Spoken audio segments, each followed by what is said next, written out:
আসসালামু আলাইকুম, সবাই কেমন আছেন? আশা করি সবাই অনেক ভালো আছেন। আল্লাহর রহমতে আমরা অনেক ভালো আছি। তো নতুন একটি ভিডিও নিয়ে চলে আসলাম আমার চ্যানেলে। সবাইকে সুস্বাগতম, শুভ সকাল। তো সকাল সকাল বাজার করে নিয়ে আসলাম, আর দিনটি ছিল শুক্রবার দিন।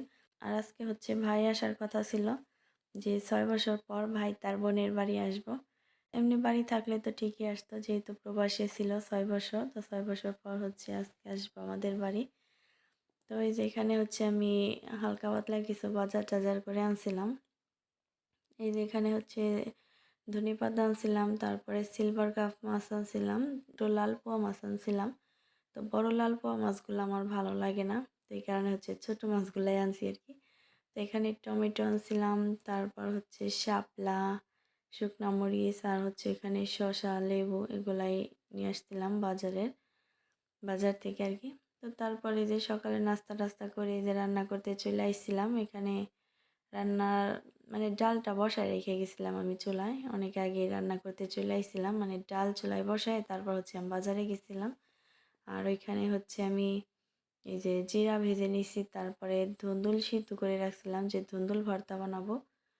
আর এখানে যে ডালটা তো প্রায় সিদ্ধ হয়ে গেছে, এখানে আমি টমেটো দিয়ে নিছি, পরে হচ্ছে একটু বাগার দিয়ে নিব।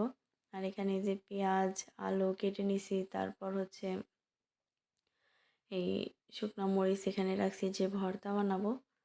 আর এখানে যে ধনিয়া পাতাগুলা ডালে দিব আর কি, এখানে রাখছি। আর এখানে অল্প একটু মুরগির মাংস আর কি আমার সাজিদের জন্য রান্না করব। ওর কি হচ্ছে গরুর মাংস খাইতে দেওয়া হয়নি, এই কারণে হচ্ছে ওর জন্য মুরগির মাংস রান্না করব। তো এখানে হয়তো আমি মশলা দিয়ে মাখাই রাখছিলাম, তো হলুদ মরিচের গুঁড়াটা একটু কম হয়ে গেছিলো, পরে হচ্ছে আমি আর একটু দিয়ে দিছি হলুদ মরিচের গুঁড়া। আর সবার শেষে রান্না করছিলাম হচ্ছে পোলাও।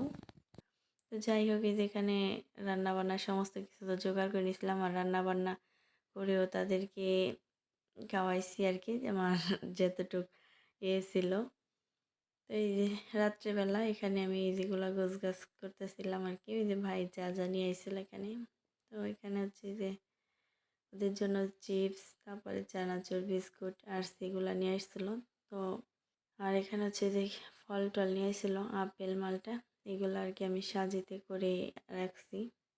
রাত্রিবেলা এখানে আমি খাইতেছিলাম। তো এখানে হচ্ছে যে হাতের ধানের চাল, তো এই চালগুলা হচ্ছে অনেকটা চিকন, একদম কিনা চালের মতো।